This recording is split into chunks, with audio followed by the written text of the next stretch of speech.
Okay, let's look in this one, and we're going to switch the UVs to look at this one. That's what these little things are. So sorry for the confusion. I confused myself. It happens. I had also, not only did I smooth this shoe in VR and cleaned it up, took out all the little flakes and things that happen, and then I brought it into 3D Coat and retopologized it. See how this is nice and square as opposed to the triangles that we see in the other version, right? I'm going to confuse myself if I'm not careful. Anyway, we we made it nice. We've got UVs, so it's always important to make sure you have UVs or that they've laid out nice, and that they're not overlapping. If there's any errors, you'll spot them when it renders the texture. But for now, we're going to switch the mode that we're looking at to back to layout. Layout is just where you are looking at things in the basic world. So I'm going to turn the eyeballs back on. And it's disconcerting to see him Z-fighting, but just trust me that the two models are in the same position and the same scale, and that's the important part. Make sure that you do that when you make your models. So when you do a low poly, don't inadvertently scale it 1,000% or shrink it, or else these won't line up and they won't bake. All right, so to bake, the way you bake is you have to first make sure that we have materials assigned. Now, if you look at the seafoam that was already made, this was the photogrammetry version. It'll always come in as your basic texture, right? And that's a principled BSDF. I always want to put an R in there for some reason, but it's a BSDF, and the texture is set to go to a directory. Now whatever its name doesn't matter. That's probably what the AI named it, or the machine language when it made the model. What we're concerned about is our files. So we go to our file that we've heavily edited and worked on and cleaned up. We're going to give this an appropriate name. I chose Seafoam Color. And if you don't have, and almost always when you bring something fresh into Blender, it won't have a texture. All you have to do if you need to make one is drag out from this yellow dot and you'll get a line, and then you'll get this. I'm going to say image, and what we want is image color, right? And that's how you create the same thing I have over there. And you make it new and you give it the name, same stuff. I've already done that, so I'm not going to do that. And I'm going to leave this disconnected for a reason. I'll get to that later. The reason I'm doing that is I'm going to project and do the textures from one thing into this slot here. Just make sure that it's going to a folder that you can find later. Mine's going to my work folder. You put it to your work folder. Mine's actually called work.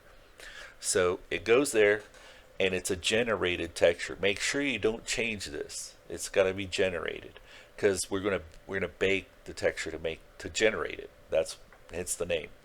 All right, so let's go and do the actual process.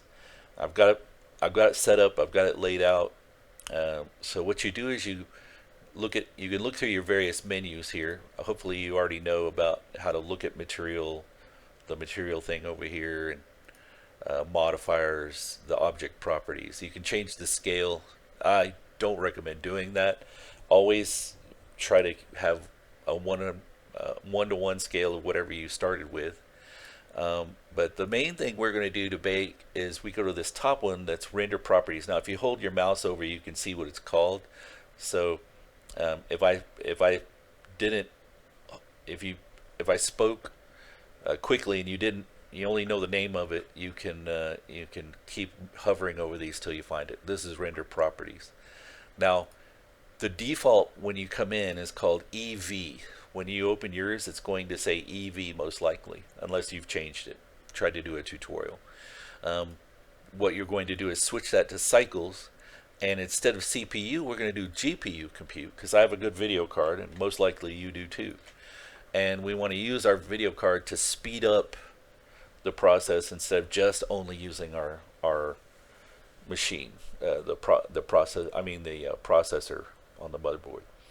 Anyway, enough of that. There's lighting. We don't need lighting. We're just baking the textures from one to another. So turn off these. Make sure that this is turned on, selected to active, because we're going to select the ones we want. We want to bake the high res, and I'm going to hit the control button here to the low res. And see how the active is lighter in color, and then it's using the other one still. That's what this means, selected to active, right? So the selected one is going to the active one, right? Hence the name. Okay, so don't, probably, unless you see me do it, don't change the default. We're going to leave these as they are. Extend is the type of margin you want to have where the texturing extends past the UV there. You don't want to have it right on the border. And then I guess that's it. We're ready to bake. Let's just hold our mouths right and hope that this works. So we hit bake, and we should see it do something. So it's texture baking, and as long as I didn't forget a step or forgot to click something, because for this tutorial, clicking things on and off, I hope I remember to turn things back on, then this texture bake should work. It's taken a long time, so that's a hint that it's working, and it did work, right? And you can see that it popped a new texture over there. Now if I go back to my 3D coat version, I hide the other one, this is still blank, right? Because I disconnected it. So I just connect it back, then you get the texture and everything, right? Now it rendered whatever this is not an artifact from texturing. That's how it came from the thing. Now, if you're really good and you want to do it here in Blender, or you followed a tutorial and you like Blender texture painting, you can do it here.